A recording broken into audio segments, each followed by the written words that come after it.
Okay, so what we're going to talk about and look at now is hand cycling. Hand cycling is new to the Ukrainian team, but it's a valuable introduction because it allows athletes who have lower ability restrictions to take part in competitive cycling. One of the most important, if not the most important thing with hand cycling is the bike setup is absolutely bespoke to the rider. It must take account of all their injuries, all their restrictions, and the number one thing we're trying to do in adaptive sports is find the most comfortable position for the rider.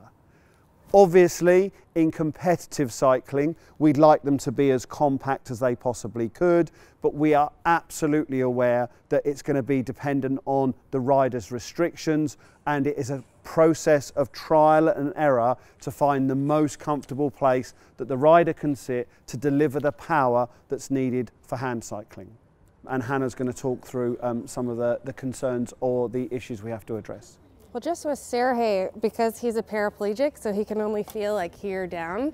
So we have to be really careful with the cushion that he uses to make sure it's not rubbing below, and be really careful with his legs and feet because he can't feel. If he rubs too much, then he's going to get a pressure sore, or he's going to get something going on, which will make huge issues for him. So we have to be really careful for all skin conditions for where he can't feel. And then because his balance is a little impaired, because he only has from like here down, we have to make the chair sit up a little bit more. So we played with it. The bar in the back is adjustable.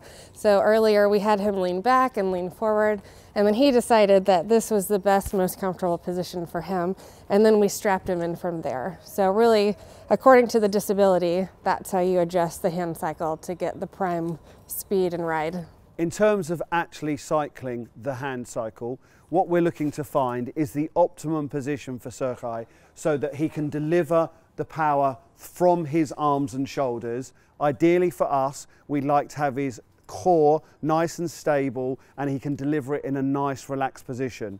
What we do is we put straps across his waist and we strap his feet in here, and depending on the disability, we can add or remove straps to make him nice and compact. When he leans forward and delivers that power, it comes from his shoulders, his biceps, his triceps, and they're in a forward movement. The perfect alignment would look absolutely calm and relaxed and would deliver the power in a forward motion.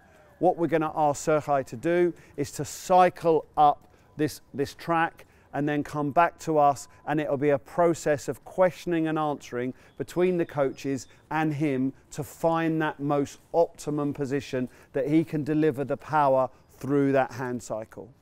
So the process of adapting the bike is a continuing one and will change as the athlete uses the bike. In this occasion, what's happened is Sergey has told us that as he's cycling up, the bike is pulling to the right. That could be a number of factors. It could be the way his body's aligned, but probably it's something to do with the bike. So what Hannah's going to do is she's going to make a minor adjustment to try and overcorrect the steer, and then we'll make that adjustment and we'll get Sergey to ride again, and this process is continuous until you get the setup right for the athlete. This is why it's really important that once the bike is set up for an athlete, it's ridden by that athlete, because everything about this will be designed for Sergey and his restrictions. The training for hand cycling is very similar to upright riding.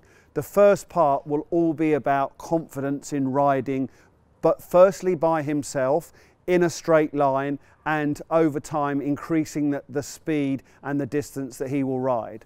Because Sergey is going to race at Invictus, once he's got that base confidence, we will then introduce riding in groups, and we will make the proximity of other riders get closer and closer as he increases in his confidence.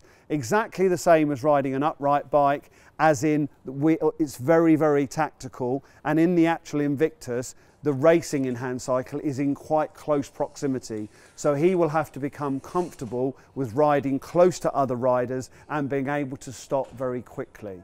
Off the bike, the exercises that would be done for a hand cyclist to train would be predominantly the muscles of the upper body. So it would be bicep workouts, tricep workouts, shoulder workouts, both to build in strength, but also to build strength and endurance. So if his restrictions allow it, we would prescribe him weightlifting exercises to develop his strength and his muscular endurance, but also to increase his aerobic capacity because the race is going to be fast.